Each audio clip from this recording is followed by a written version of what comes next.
With that said, I'd like to invite Rex Lee up on the stage and spend some time and talk with you about e-collaboration at RIM. Let's give a warm round of applause to Rex. Thanks.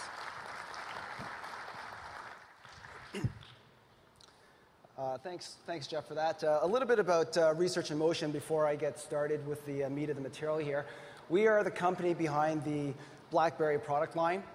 So that's obviously the smartphone and the playbook, and unfortunately I don't have a playbook here, which I can show you. It's the number one question I get whenever I tell people I'm from RIM. We're headquartered in Waterloo, Ontario, Canada, and yay! Shout out to Canada. Where it's minus 27 degrees Celsius right now, and in Fahrenheit that's freaking cold. So I'm really happy to be here to give this presentation today. We were founded in 1984, and we launched the BlackBerry smartphone in 1999, and we've had a lot of growth in that time. We now have offices scattered around the world, and we are led by two CEOs, Jim B. and Mike L., and it speaks to the need for collaboration within RIM, even at the chief executive level. One of the things that Jeff didn't mention about me is I'm actually a little bit psychic. So I wanted to share with you some predictions I made over 5 years ago. The first one, some of you may have been able to predict this, and if you did, you were probably able to make some money out of it as well, and that was a global recession would start in the late 2000s, causing the Dow Jones to have the worst annual performance since the 1930s. Probably some people were able to predict the second one as well, probably fewer people, and that's that Icelandic volcanic ash would ground thousands of flights across Europe and have a ripple effect into world travel. But I would be surprised if any of you would have predicted this third one, and that was a disturbing illness would sweep across North America, and this would be referred to as Bieber fever. My point here is that nobody would have been able to make all of these predictions. And if you think that you can create a 5-year roadmap, just sort of stick to it, work in your silo, and think you're going to be successful, you're wrong. At the best, you're going to miss out on huge opportunities. The key point here is that if you can't know it all because the world is moving so quickly and business is moving so quickly, you need to collaborate. You need to be able to find those people who've got the knowledge, who have the insight, and quickly bring those people together so you can make the decisions as quickly as possible. Jim B., one of our CEOs, said it very well in an interview he did with a magazine a few years ago. And he says, business is not an exercise in perfection, it's an exercise of optimization. So you're constantly trying to optimize with the best set of facts that you can. The only way to navigate this is to be highly engaged, get all the facts, and have a high level of collaboration. Now that's easier said than done. Some specific challenges we have within Research in Motion, I sort of alluded to it earlier, is we had high growth. I'm not exactly sure on the stats here, but I think we've doubled in employee size within the last couple of years. So by definition, half of our employees are new. Wow. How do I know what those people bring to the table and their knowledge and their experience and their expertise? What are they all accountable for? Should I be engaging them in my initiatives and my projects? How do I find and understand that?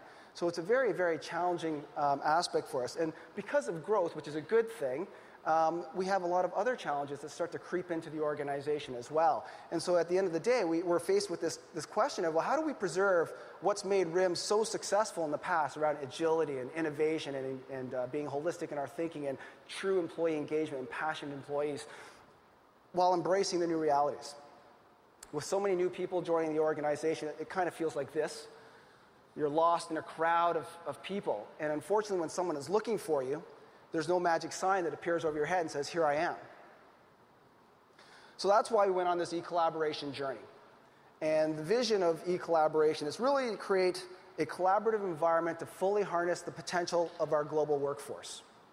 And the way we define collaboration is that collaboration is the achievement of results impossible to accomplish independently. So the fact that I'm standing here today talking to you doesn't mean we've collaborated. You could spend the whole week at Lotusphere and not have any collaboration. So the key word there is really around results. So how do you do it? Well, what I'm showing here is the nucleus of the framework we use to build our e-collaboration program. On the right-hand side are the benefits, the results that we're looking for through the use of collaboration: innovation, agility, completeness or holistic thinking, and employee engagement, and really valuing your employees for what they contribute and their insights and their knowledge and their expertise. To do that, we look on the left-hand side. This is what we refer to as the engagement factors. And this actually allows us to predict the level of collaboration that's likely to occur and ultimately the types of benefits we can see from collaboration. We look at motivation. Why do people collaborate? What prevents them from collaborating? What's the cultural aspect? What are the systemic issues around collaboration? What's the rewards and recognition programs that are in there? Are people punished for collaborating? Right? So we spend a lot of time looking at this and understanding how that works. Even if you have motivated, passionate people who want to collaborate, do they have the opportunity? Right? Do they have the time, the resources, the money to be able to collaborate? And then the third piece is really around capability. You can have motivated people, people who want to collaborate. You can have lots of resources. But if you don't have the capability, you still can't collaborate. Capability includes the technology. It includes also experience and expertise. Expertise around how to collaborate and around the subject matter of which you're collaborating on. So since I'm at Lotusphere, I'll talk a little bit about the technology. We decided to go with Lotus Connections as our social computing platform within RIM. We officially launched this September 27th of last year, and we launched it globally so that everybody in RIM has access to the overall environment. We, of course, launched the BlackBerry client, which makes our ability to collaborate mobile. Not only does it make it that I can collaborate and use the connections features mobile, but I can actually see an integrated experience with the BlackBerry client as well. 12,500 blogs and lots of content has been created. They're interesting metrics, although I'll talk a little bit more about metrics when we get to success factors. I think it's interesting, but I wouldn't classify those metrics as saying, yes, we've been successful. I would be remiss if I didn't talk about governance, process, and policies. A lot of time that we spent in the e-collaboration program was really on governance, process, and policies around security, around support, around training, around awareness. We did a pilot of the Lotus Connections platform, and it was a big pilot. A quarter of the company was invited to this pilot because we needed critical mass. And what we learned from the pilot, we learned a lot of things, but one of the things we learned was that when you trained individuals on how to use the technology, they were more likely to get value out of it. They were more likely to continue using it. They were more likely to tell their colleagues about the technology as well. And one of the things we resisted was to say, well, it's so simple, and people have used Facebook, and we just launch the technology, you'll be successful. We actually saw in our pilot that you could get a lot more success by putting in some training and support mechanisms. So we created a very robust support model, putting the customer in the center. We had videos and the day in the life, so as new employees come to the organization, this is how we work at RIM. Support forums, lunch and learns, instructor-led courses, communities, and so forth and so on. A lot of different ways that we look at support, training, and awareness. Success stories. Have we been successful? I would say absolutely we've been successful. But I wouldn't necessarily talk to the adoption metrics, although those are pretty impressive. I think in the period of time that we've had Connection Up, a large number of the employees have actually gone on and started using the technology and tools. Instead, I'd like to focus on the results. So I said earlier that collaboration is the achievement of results. And the results are on the right-hand side here: innovation, agility, completeness, and engagement. So let me share some stories with you. The first one is around innovation. One of the great things about Connections is this concept of the watch list, so that I can go in there and I can put keywords that I'm interested in and not have to go and search for it, but actually have that just come right to me. We had an employee at RIM who, in his previous life prior to RIM, was heavily involved in open source development communities. He used to actually be an editor of an open source magazine and wanted to maintain his knowledge about what was going on with open source within RIM. So he had this in his watch list. One day in his watch list, this presentation shows up. And it was actually done by somebody in a completely different part of the organization, somebody that he's never met and probably wouldn't have met if it wasn't for a social computing platform. In that presentation, he identifies some things where he says, gee, I think we can do this better.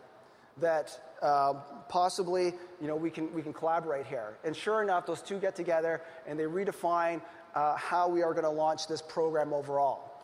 So this couldn't have happened without some kind of social computing platform. We wouldn't have connected these two people together, and we wouldn't be able to take advantage of that knowledge, expertise, and that passion that those employees had to do something greater than they could individually. The second example I'll share with you is around agility. Now, how do you get thousands of people globally dispersed to come together to collaborate in a very short period of time on a very specific objective? Right? One of the things we do within RIM is we have e-discussions on the Lotus Connections platform. We invite thousands of people together to solve a very specific question or a specific challenge that we have to them. This allows us to be very agile and very flexible. It also engages the employees, giving people that otherwise may not have had an opportunity to share their thoughts and ideas, that opportunity. In this example, we have people in our support organization coming together, building ideas around what it takes to have a great support organization. And we've been able to implement those and been able to respect the thoughts and ideas of those employees. The third example, and this is around completeness or being holistic, and this is around a planning cycle that we have. So we get business and technology guys to come together and share their ideas of where we're going to go in the future. Right? That's not new. What's new, though, is that we complement that using connections by providing real-time blogging, by creating a community where all the file, all the content is there, so we break that space-time barrier. I know that sounds a little geeky, but it allows people in different parts of the world to actually participate that otherwise they wouldn't have been able to participate. And that people who've got an idea, a week, a month, a year later, can still contribute to that conversation, even though that summit was only a couple of days long. And we can build upon that context, and it's all searchable, it's all indexable, so we can go back and not have to start from scratch the next time somebody has an idea similar to what's already been discussed. And then the fourth point is really around engagement and really valuing what employees as people contribute to your organization and listening to their thoughts and ideas and giving them reason to be proud in your organization. We're really proud about our social responsibility. The RIM does a lot of great things, and we've got a lot of really passionate people. And we've created communities where they're able to come together, share their thoughts and ideas around social responsibility, and take pride in what they've done as well as what the organization stands for. So these are 4 examples around results around e-collaboration, and we've built this from a technology perspective on the Lotus Connections technology. Thanks.